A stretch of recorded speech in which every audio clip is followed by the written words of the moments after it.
ప్రభుత్వ ఆధీనంలో ఉన్న గ్యాంగ్స్టర్ నయీం భూములు కరిగిపోతున్నాయి. వాటిని కబ్జాకోరులు దర్జాగా హాంఫట్ చేసేస్తున్నారు. సిట్ పరిధిలో ఉన్న ఈ విలువైన భూములపై పర్యవేక్షణ లేకుండా పోయింది అధికారులకే. వారి నిర్లక్ష్యానికి అక్రమార్కులు తోడు కావడంతో కోట్ల విలువైన భూములు వెంచర్లుగా మారిపోతున్నాయి. సీట్ స్వాధీనం చేసుకున్న భూములకు ఎందుకు రెక్కలొచ్చాయి? ఎవరిది లోపం? మాజీ మావోయిస్టు, కరుడుగట్టిన నేరస్తుడు గ్యాంగ్స్టర్ నయీముద్దీన్ అలియాస్ నయీం 2 దశాబ్దాలకు పైగా నేర సామ్రాజ్యాన్ని నడిపించాడు. అనేక హత్యలు, బెదిరింపులు, లెక్కలేనని సెటిల్మెంట్లు, భూదందాలు ఆయన ట్రాక్ రికార్డ్. 2 తెలుగు రాష్ట్రాల పోలీసులకు వాంటెడ్ క్రిమినల్. 8 ఆగస్టు 2016న షాద్నగర్లోని మిలీనియం టౌన్షిప్లో జరిగిన ఎన్కౌంటర్లో నయీం చనిపోయాడు. బీఆర్ఎస్ ప్రభుత్వ హయాంలో ఈ ఆపరేషన్ జరిగింది. హత్యలు, సెటిల్మెంట్లు, భూదందాలు, భూ కబ్జాల ఆరోపణలు వెల్లువెత్తడంతో కేసు విచారణను అప్పటి ప్రభుత్వం సెట్కు అప్పగించింది. నేర చరిత్ర, ఆస్తులపై సమగ్ర విచారణ చేసిన సెట్ నయీం అధీనంలో విలువైన భూములున్నట్టు గుర్తించింది. ఆ భూములను నిషేధిత జాబితాలో చేరుస్తూ అప్పటి ప్రభుత్వం ఉత్తర్వులు జారీ చేసింది. తదుపరి జీవో వచ్చే వరకు ఆ భూములపై నిషేధం కొనసాగుతుందని, అప్పటి వరకు ఆ భూములు సెట్ పరిధిలోనే ఉంటాయని ఉత్తర్వుల్లో పేర్కొన్నారు.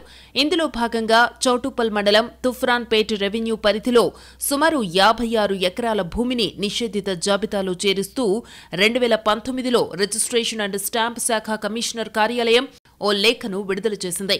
ఆ లేఖను రిజిస్ట్రేషన్ శాఖ తమ వెబ్సైట్లో నిషేధిత భూముల సర్వే నెంబర్లతో పాటు ఉంచింది. కట్ చేస్తే ఇప్పుడు ఆ నిషేధిత సర్వే నెంబర్ భూములున్న ప్రాంతంలో అక్రమ వెంచర్లు వెలిశాయి. ఇదెలా సాధ్యమైంది? ఆ భూములపై అధికారులకు పర్యవేక్షణ లేదా? అసలు ఆ భూములు ప్రభుత్వ అధీనంలోనే ఉన్నాయా అనే అనుమానాలు వ్యక్తమవుతున్నాయి.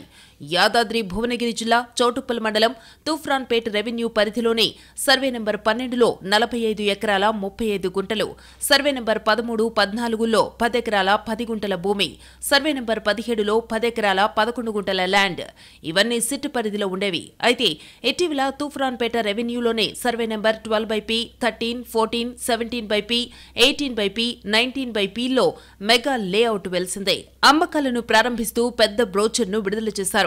సదరు వెంచరు యాజమాన్యం చూపిస్తున్న లేఅవుట్ సర్వే నెంబర్లలో పూర్తి విస్తీర్ణం R&R ప్రకారం 241 ఎకరాలు. ఈ లెక్క ప్రకారం సిట్ పరిధిలో ఉన్న నయీం భూమి 56 ఎకరాలు, ప్రభుత్వ భూమి 27 ఎకరాలు, మొత్తం 83 ఎకరాలు ఆ వెంచర్లో ఉన్నట్టు తెలుస్తోంది. ఆ వెంచర్ యాజమాన్యం ఇటు నయీం భూమిని, అటు ప్రభుత్వ భూమిని కలుపుకుని వెంచర్ చేసి అమ్మకాలు చేస్తోందనే ఆరోపణలు వస్తున్నాయి. విమర్శల నేపథ్యంలో యాదాద్రి జిల్లా కలెక్టర్ హనుమంతరావు ఆదేశాలతో ఫీల్డ్ విజిట్ చేశారు.